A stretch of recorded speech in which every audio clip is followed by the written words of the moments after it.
Welcome back to Todd Bosley's world famous treasure hunt. Today we have some very exciting stuff to show you. Fractional currency and 1893 World Fair tickets. Kyle, you want to tell them a little bit about it? Yeah, actually, so this is something else, a little different, a little neat. Let me just kind of take you in real quick. So you guys see, we kind of laid out a couple for you. So these are a couple different things. We have our fractional currencies, which are these four guys right here. And I'll touch base on those in a little bit.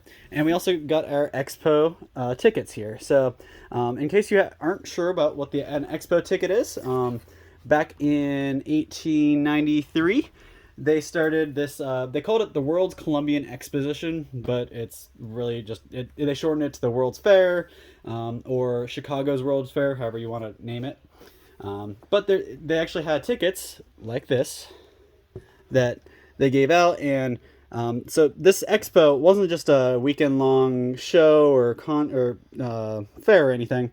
It was actually like a 6-month-long ordeal. They started in May and they went till October, and they invited people from all over the world. So you had inventors, scientists, religious leaders, all kinds of people. Music, I know John Philip Sousa actually performed for this fair, so I thought that was kind of neat. But these are over 100 years old. You guys can see these are from 1893. This is actually from October 21st. Really neat. Actually has your little ticket stub number here. And these are, again, from PMG. They're all graded by PMG. And they're all in the 60s, except I believe we have one that's a little lower, but still as close to 60 as you can get, just about. And we have a whole bunch of different kinds of these guys. I'll show you a couple.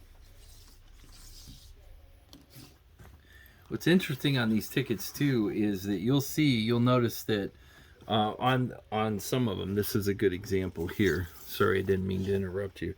But on this particular ticket, you'll see an A. That's a second printing of the ticket, which you can see right there.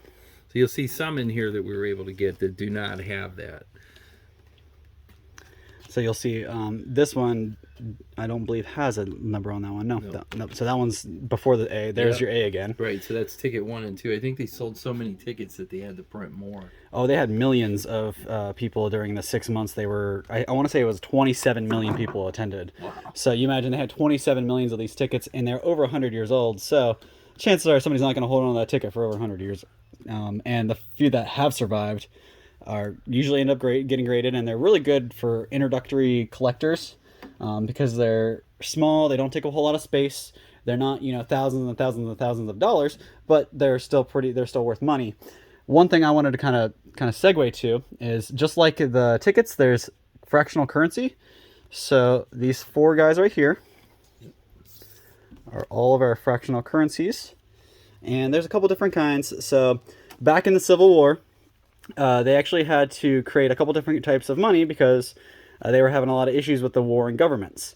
So they would develop fractional currencies, which are just paper versions of change. So anything less than $1, but they made a paper version of it. They would make, I believe they made 5 cent, 10 cent, 25 cent, 50 cent, and there's actually one of the series. There's 5 series of these guys.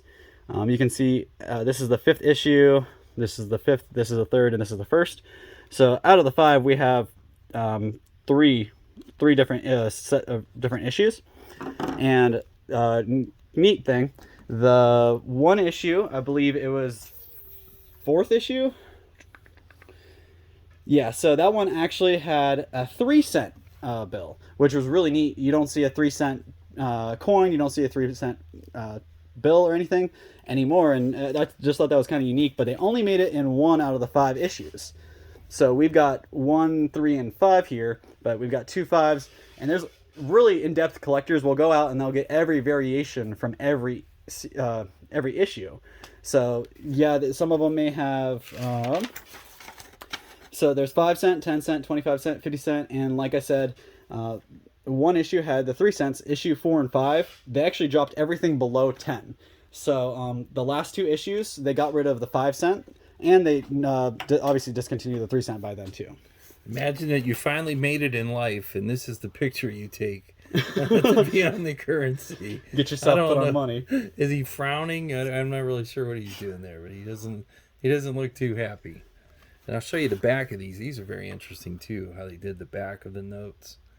I don't know if you'd be able to see it in the camera, but there's quite a bit of writing there. You can reference these on Google as well. These were a nice find. They're all in high grade. This particular note is a 25-cent note, and that is the wide margin. Rarely will you see these. So this was really a rare find. And basically, as Kyle said before, what they used to do in the beginning, right after the Civil War, stamps were what they used for money. So everybody started hoarding their actual metal money because that's what they knew was going to be worth money. Even if it's not worth 5 cents, it's worth its nickel value or money or value in metal. Even copper. I mean, people were hoarding their pennies. So yeah, exactly. Check out the back of this one though. I thought that was pretty. That's cool. It has a 25 imprinted on there. Yeah. Yeah, what I like about PMG too, if you can see where my thumb is, they do those stickers so you know that they're authentic and real. Paper money is really coming along. For a lot of years, coins were the preferred collector's item, but now it seems like paper money is really making its move. PMG, the way that they grade, you can't say enough good things about how they evaluate the bills and how they grade it. It's really hard to find these items in some of the grades. For instance, this is a Handel, who was a musician. This is back to the World Fair tickets. That's graded in a 67, and it's a EPQ, exceptional paper quality. And check out the back of that. So there again, you have cool. Just good a neat looking ticket. Up in the corner, the way PMG, they'll put the grade on the back, and then that is the unique serial number.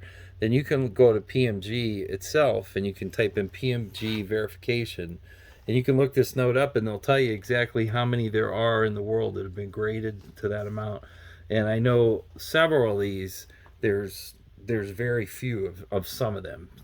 They're in lesser grades. You may be able to find some of these. For instance, like this ticket, you may be able to find thousands of them in the 50s or in a 30 grade, right? But in a 66, exactly. You got to think they're over 100 years old and they're small paper. I mean, if you didn't get them graded to get them protected, they're probably getting beat up and folded up, and yeah, all it takes is one fold over a main feature of the bill. So if you had like a fold right across the face, it immediately takes it down below 60, I believe. Yeah, and what do you do when you get a ticket? Right, you give it, they rip it in half, and you stick the rest in your pocket. And you're lucky if it sees the light of tomorrow. Right. So rarely do you get that. There's been a lot of interesting finds coming in. Yesterday we showed the Disney dollars. I thought those were really, really exceptional, and that's a collectible that's coming on. These really are starting to take off, and folks, as far as investment goes in things that you can buy that are simple and easy to store that probably will appreciate in value, man, I gotta say these are really the ticket here. I love them. I think this is a great investment for the future. Maybe Kyle, you could go through and just show them the front and backs of some of these. They're quite exceptional. There you go. So I'll show you a couple of these. Just kind of run through them.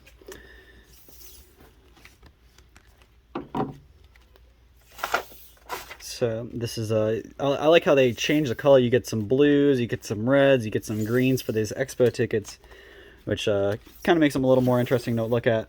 But the expo was actually to celebrate Christopher Columbus's arrival here in the States. So neat little tidbit of information there. And it was actually, I didn't realize how much of a big deal the expo was for us here, and especially Chicago. A couple years before the expo, Chicago had that giant fire, pretty much leveled the city. So it was a big deal for them to get something like this in there and drive a whole bunch of people and traffic back in.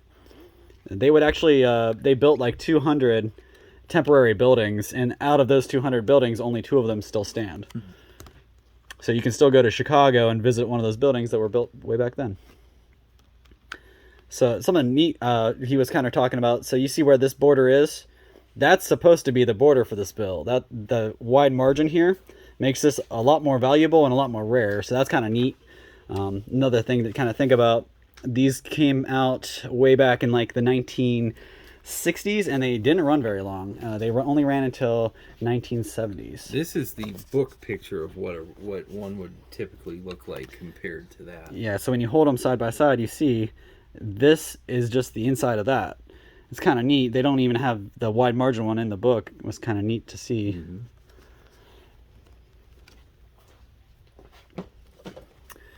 That's a children's ticket. Yeah. I thought that was really interesting, especially graded at a 66. Yeah, that's really neat. It's you got to think that, I mean, today you go to the fair, they charge children way different than they do adults. So they'd obviously have to have special tickets for them. It's kind of neat. That's a really nice one there. Yeah, this one has, is that Franklin? Ben Franklin, a second printing of the ticket. That's really neat. And see, even with these dots here, it's still a 66. So, and actually that might be part of their anti-counterfeiting measures. So they had to get pretty crafty because everybody was trying to put these on their copiers and or just rip them off, come up with their own, so that way they could go and, you know, get free admission or sell them. And especially as time's gone on, people are a lot more crafty. The counterfeiting has been a problem, you know, forever.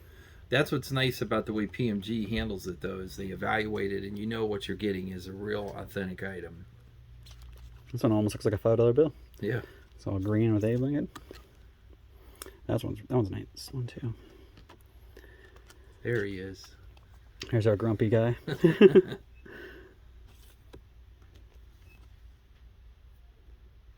And folks, if you're ever thinking about selling your collection or acquiring your collection, Ohio Trading Coin and Jewelry, we buy and sell daily. These are some exceptional finds. And everything that you see is for sale. If there's anything you're interested in, we don't keep everything on site. So if there's a particular item that you're interested in, you can give us an email or you can give us a text. We'll give you our phone number here at the end of the video. And feel free to get a hold of us if there's something that you're interested in or you'd be interested in making an offer on. These are some exceptional pieces. We have a lot. This is actually part of a larger collection that we're working on right now, so we'll probably have several more videos coming up. And we look forward to working with you. If you're looking to sell, guys, this is what I want to say. Don't just take it to the nearest auction. Don't just run out and try to sell it on eBay. You have to be extremely careful with those two means of sales. In auctions, a lot of times, and I tell people this all the time, you make money your first hour. Things go high typically, but after that, they start giving things away. And by the time you're done paying the high commission fee and all that, you have to ask yourself, is it really worth it? Did you make any money? We've been able to buy a lot of collections from people and pay them a fair price where everybody can still make a little bit of money. We don't have to make a lot, just a little bit, and we can get you cash for your collection quick and easy. And if you're looking to build a collection, we have so many good things coming through that you just don't see. Don't buy 1980s baseball cards. I mean, those have just been mass produced and overdone. Try to buy graded items that make sense, that are rare. That's really what you're looking for. Yeah, just to pay to get these things graded is a pretty penny. So them coming to us already graded saves us a whole bunch, and we'll get you a whole bunch more money if they're already graded. Coming to us with ungraded things, you got to keep that as a factor. You can't sell ungraded things, really. You got to go and get them graded and really take care of them. Somebody has to grade them and figure it out, because people serious buyers want to know what the grade is. So one thing I wanted to mention with the World Fair, it took $1.5 million to pay back the debt they had, and if you translate that to today's money, that's like $45 million. So it's a lot. It was a very expensive fair, and this shows that they put their money into even making the tickets. So still one of those neat items, and something you don't see a whole lot. So anything like this, we buy, and we buy more fair than anybody else I've seen. So the one thing I just wanted to segue over to you guys, let you see phone number we were referencing earlier. So if you have any of those collectibles or valuable items like this, just contact us right at the number provided here, 330-323-9775. You can also shoot us an email at this card here, or come on in and say hi. We have lots of good stuff, not only just collectibles, many of items here to shop through, and we get all kinds of different items from collectibles to sports memorabilia, anything you can really think about. So definitely think about us first when you're looking at selling, and we will be here waiting.